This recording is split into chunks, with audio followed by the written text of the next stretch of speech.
Halo teman-teman, selamat datang di channel Kamar nomor 6. Kali ini saya akan menceritakan sebuah kisah sadis melibatkan 3 manusia jahat yang dilatari cinta segitiga.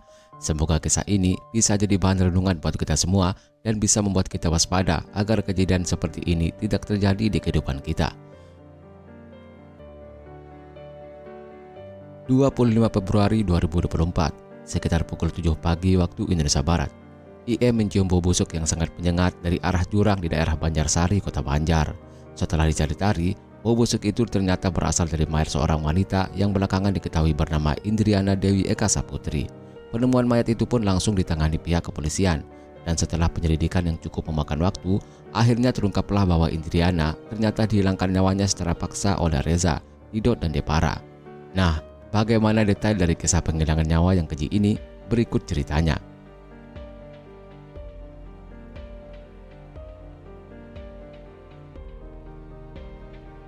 Indriana Dewi Eka Saputri adalah seorang gadis pekerja keras yang tinggal bersama orang tuanya di sebuah kontrakan sederhana di daerah Cipinang Besar Utara, Jatinegara, Jakarta Timur. Ayahnya bernama Roy bekerja sebagai tukang ojek dan ibunya Endang Tatik sebagai ibu rumah tangga biasa. Untuk memenuhi kebutuhan pribadi dan keluarganya, sejak tahun 2019, Indriana sudah bekerja sebagai tim marketing di salah satu perusahaan di SCBD, Jakarta Selatan. Dari hasil kerja kerasnya itu, Indriana sempat membeli beberapa barang berharga seperti jam Rolex, tas branded, dan 1 unit Honda Brio.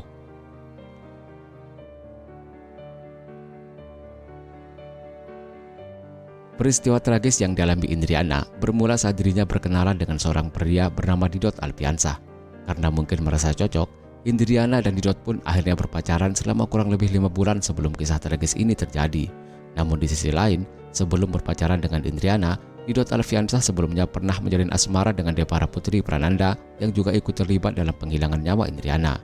Bahkan dalam persidangan, terungkap juga bahwa sebenarnya Depara inilah yang punya keinginan awal membunuh Indriana atas dasar cemburu.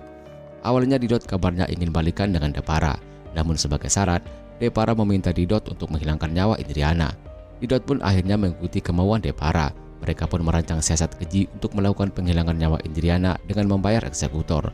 Kemudian pada tanggal 9 Februari 2024, Didot bertemu dengan Reza dan meminta bantuannya untuk menjadi eksekutor penghilangan nyawa Indriana. Saat itu, Didot menjanjikan bayaran sebesar 50 juta rupiah kepada Reza.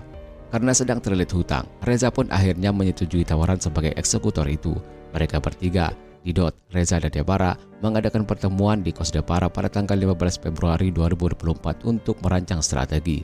Setelah diskusi beberapa saat, ketiga manusia keji ini sepakat untuk menghilangkan nyawa Indriana dengan cara dicekik atau dibekap. Lalu pada tanggal 19 Februari 2024, sesuai rencana yang mereka susun sebelumnya, Didot menyewa sebuah mobil Avanza yang akan digunakan menjemput Indriana. Untuk menyamarkan jejak, Didot juga memasang plat nomor palsu dengan kode B288 Fox. Kemudian di hari Selasa, tanggal 20 Februari 2024, Didot melancarkan aksinya dengan menjemput Indriana menggunakan mobil sewaan itu dan dibawa jalan-jalan ke puncak Bogor. Mereka pun sempat mengunjungi Bukit Pelangi dan makan-makan di sebuah warung di sana. Indriana waktu itu mungkin tidak sadar jadi sasaran kejahatan karena hebatnya Didot dan Reza bersandiwara. Akhirnya, tibalah detik-detik mengerikan dari peristiwa keji ini. Setelah puas menikmati suasana malam di Bukit Pelangi, Didot pun mengajak Indriana dan Reza untuk segera pulang. Posisi di dalam mobil waktu itu Didot dan Indriana duduk di depan, sementara Reza yang akan menjadi eksekutor posisinya duduk di jok belakang. Dan setelah tiba di Jalan Pelangi Boulevard Jayanti, Kecamatan Babakan Madang, Didot berpura-pura ingin kencing. Ia melipir ke tepi jalan kemudian keluar dan mengunci pintu mobil menggunakan remote. Nah, di saat itulah kejadian naas itu menimpa Indriana. Dengan keji dan tanpa kasihan, Reza langsung mengeksekusi Indriana dengan cara mengalungkan ikat pinggang ke leher wanita itu dan menariknya selama kurang lebih 15 menit. Indriana yang tanpa perlawanan akhirnya tidak bergerak dan meregang nyawa di dalam mobil itu. Reza kemudian memberi kode kepada Didot bahwa tugasnya sudah selesai. Didot kemudian melapor kepada Depara bahwa eksekusi sudah dilakukan. Didot juga menyuruh Depara untuk melihat situasi di rumah Indriana dengan berpura-pura sebagai kurir Shopee Food. Setelah melakukan penghilangan nyawa, Didot dan Reza kemudian membawa mayat Indriana ke kos Depara.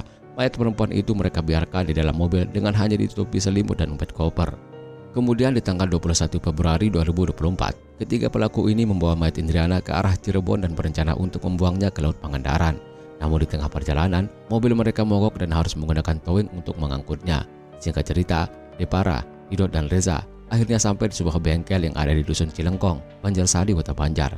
Disitulah mereka kemudian menginap selama semalam menunggu mobil mereka diservis. Namun di malam itu, tepatnya di tanggal 23 Februari 2024 pukul 1 dini hari, Depara tiba-tiba menyuruh Didot untuk membuang mayat Indriana yang masih di dalam mobil.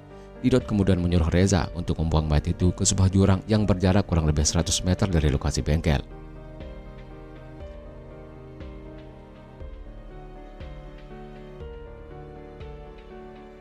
Tiga hari setelah penemuan mayat Indriana, pihak kepolisian langsung bergerak cepat untuk mengungkap dan menangkap pembunuhnya. Dengan metode yang dinamakan Scientific Crime Investigation, polisi tak begitu sulit untuk menemukan ketiga pelaku. Berbekal keterangan keluarga korban yang melihat Indriana terakhir kali keluar rumah bersama Didot Alfiansah, polisi pun bergegas mencari alamat Didot. Kemudian di tanggal 28 Februari 2024, ditemukanlah kedua pelaku yakni Didot dan Depara di kos Depara yang ada di kawasan Jakarta Pusat. Sementara itu Muhammad Reza yang selaku eksekutor ditangkap polisi di tempat terpisah yakni di kawasan Cempaka Putih, Jakarta Pusat.